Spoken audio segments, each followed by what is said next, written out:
ગુજરાતી તો આપણી માતૃભાષા છે, એટલે એને માટે આવું કશું સભાનપણે આયોજનથી કરવું પડે એવી સ્થિતિ છે, એનો સ્વીકાર કરીએ એટલે જ ખબર પડી જાય કે એનો અર્થ એ કે ખરેખર ક્યાંક કંઈક ખૂટે છે. શિક્ષણમાં શું ખૂટે છે? તો ગુજરાતી ભાષા કે અન્ય કોઈ પણ વિષય, એના માર્ક ગુણ એ તમારી પ્રાથમિક તમારી જે વાર્ષિક પરીક્ષા છે એમાં એનું મહત્ત્વ વિદ્યાર્થીને થાય અને એનાથી પહેલાં એના વાલીને થાય, તે બહુ જરૂરી છે. આપણે ગણિત વિજ્ઞાનના ગુણ વિશે જ વિચારીએ છીએ અને માતૃભાષામાં શું ગુજરાતીમાં કેટલા ગુણ આવ્યા એ કંઈ ગુણે નહીં સમજાય, માર્ક કેટલા આવ્યા એની જ વાત માત્ર કરીએ છીએ. સરકારે સરસ નિર્ણય લીધો કે તમારું શિક્ષણનું માધ્યમ કોઈ પણ હોય, ગુજરાતી શીખવી જ પડશે. તો એ ઉત્તમ છે. ગુજરાતમાં રહેવું હોય તો ગુજરાતી આવડવી જ જોઈએ. એમાં કંઈ ઘણા બધા રાજ્યોમાં એ વિશે આગ્રહ પણ છે અને લોકો પોતાના લાભમાં પણ એનો અમલ કરતા હોય છે. તમે આઈએએસ આઈપીએસ ઓફિસર્સને જુઓ, હવે તેમની પરીક્ષામાં ગુજરાતી સાહિત્યને વિષય તરીકે રાખનારા પણ યુપીએસસીમાં એટલા બધા વધ્યા. એનો અર્થ એ કે સાચી દિશામાં આપણી ગતિ છે. સરકાર એ દિશામાં પણ પ્રયત્નો કરે છે કે શિક્ષણમાં જે ઉચ્ચ શિક્ષણ છે, જેને આપણે તબીબી વિજ્ઞાન કહીએ કે ઇજનેરી શાખાઓ કહીએ, તો એના પાઠ્યપુસ્તકો પણ માતૃભાષામાં કેમ ના ઉપલબ્ધ હોય? એટલે રશિયામાં જાઓ ને તમે રશિયન ભાષામાં મેડિસિનને લગતું પુસ્તક મળે, તમને જર્મનીમાં જર્મન ભાષામાં મળે ને ત્યાંથી પણ એવા જ વિદ્વાન ડૉક્ટરો, એન્જિનિયરો, તજજ્ઞો મળે જ છે.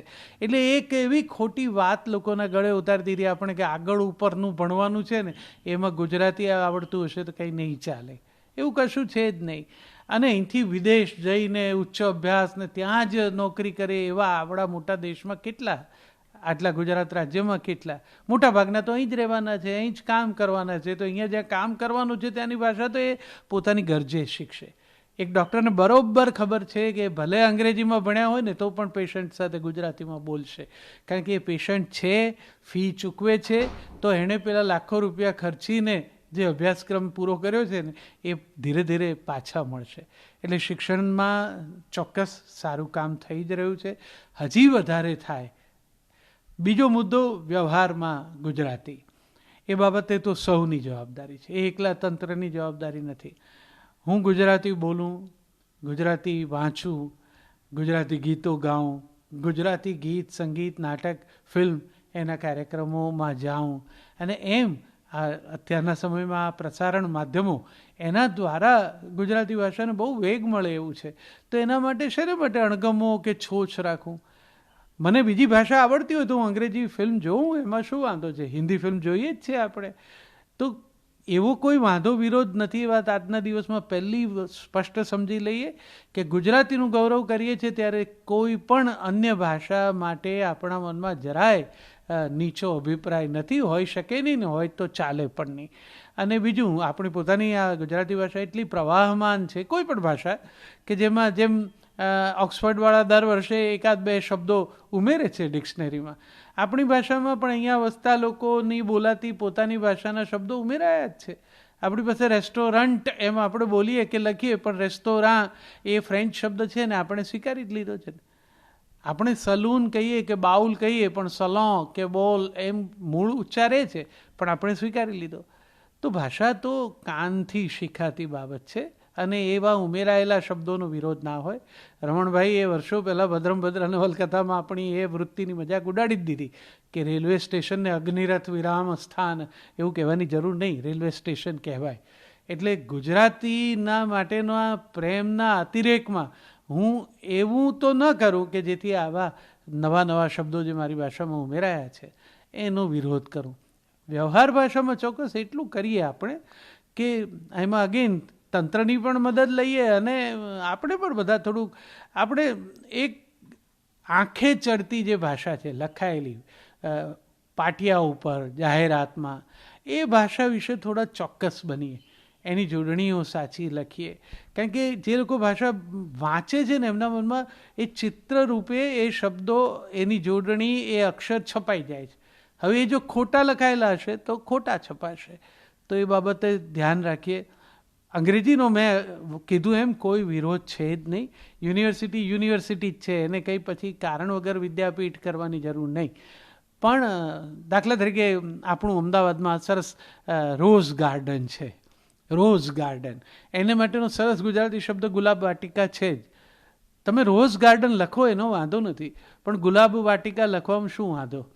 અને રોઝ ગાર્ડન શબ્દ પાછો ગુજરાતી લિપિમાં લખો છો, તો પછી એમાં તો બધા જ પાટિયા ઉપર એમણે નામો લખ્યા છે જે કદાચ લેટિનના કે એ મૂળ કયું ફૂલ છે કે કઈ વનસ્પતિ છે એના નામ હશે, પણ એ લખ્યા છે એમણે ગુજરાતીમાં. તો કદાચ એમના મનમાં ભાવ એવો છે કે આ ગુજરાતી લિપિમાં વાંચે તો આનું મૂળ શબ્દ શું છે એ આવડે, એનો વાંધો નથી. પણ એની નીચે એનું ગુજરાતી શક્ય છે જે ઉપલબ્ધ છે એનો ઉપયોગ કરવો જોઈએ. હવે બાવળ એ બાવળ જ છે, શૂળ એટલે શૂળ છે. હવે આપણે લખીએ કાંટાળા વૃક્ષો, તેમાં શું વાંધો આવે?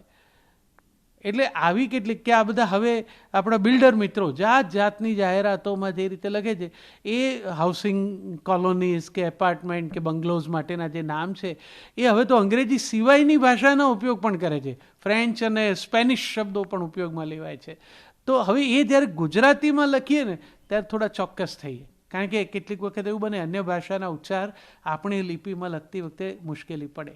પણ જે આપણી જ લિપિમાં લખાય એવા નામો છે સોસાયટીઓના, કોર્પોરેશન જે પાટિયા મારે છે જાત જાતના, એ વિશે તો સભાન બનીએ કે આ મોટી કંપનીઓ કરોડો રૂપિયા જે જાહેરાત પાછળ ખર્ચે છે એ પછી એમને જે ટ્રાન્સલેટર્સ કોપીરાઇટરને મૂક્યા હોય છે ને એ લોકો જે રીતે લખી નાખે છે અને પછી એ સાવ ખોટું ગુજરાતી હોય છે, એવું ન કરીએ એટલી હું તો આજના દિવસે અપેક્ષા રાખું.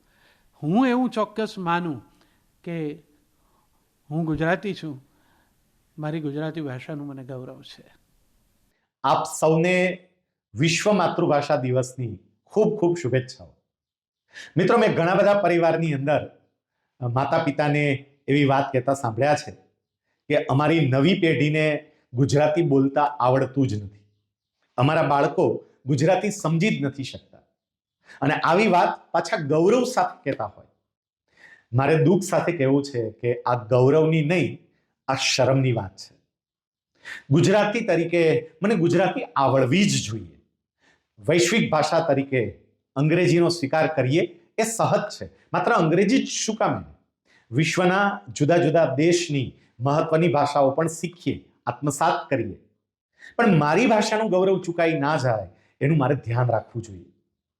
પોતાની માતૃભાષાનું ગૌરવ અને આદર કેવા હોય એ જો જોવું હોય તો એક વખત દક્ષિણ ભારતના રાજ્યોની મુલાકાત લેવી જોઈએ. એમણે વૈશ્વિક ભાષાને સ્વીકારી છે, પણ સાથે સાથે પોતાની માતૃભાષાને ભરપૂર પ્રેમ કર્યો છે, ખૂબ આદર અને સન્માન આપ્યું છે. આપણા ગુજરાતી પરિવારની અંદર ગુજરાતી બોલાવી જ જોઈએ, ગુજરાતીમાં વાતચીત થવી જ જોઈએ કે જેથી કરીને નવી પેઢીમાં પણ એ સંસ્કારો આવે. મિત્રો, યાદ રાખજો કે જ્યારે આપણે માતૃભાષા ઉપર પકડ મેળવીએ છીએ ને ત્યારે એને કારણે વિશ્વની બીજી ભાષાઓ સહજતાથી આત્મસાત થઈ શકે છે. આ તકે મારે વિશ્વ વંદનીય સંત વિભૂતિ પરમ પૂજ્ય પ્રમુખ સ્વામી મહારાજનું સ્મરણ કરવું છે. પ્રમુખ સ્વામી મહારાજે જ્યારે લંડનમાં મંદિરનું નિર્માણ કર્યું તો એ મંદિરની સાથે સાથે એમણે લંડનની અંદર એક શાળાની પણ સ્થાપના કરી કે જ્યાં ગુજરાતી વિષય ભણાવવામાં આવે. સ્વામીજીને ચિંતા હતી કે અહીંયા રહેતા ગુજરાતી પરિવારની નવી પેઢી ગુજરાતી ભાષાથી અલિપ્ત ના રહે, અને એટલે એમણે ત્યાં ગુજરાતી ભાષામાં પણ અભ્યાસ શરૂ કરાવ્યો.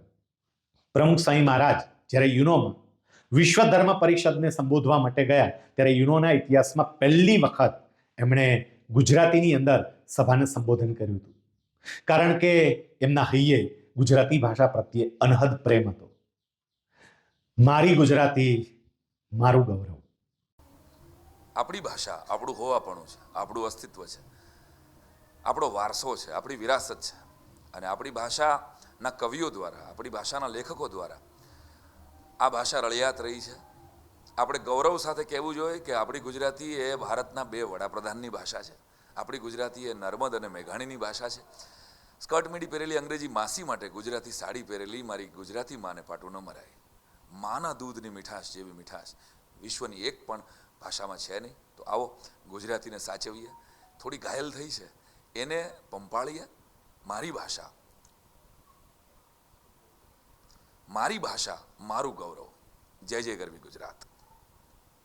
મારી ગુજરાત, મારી ગુજરાતી ભાષા એનું વંદન કરું છું.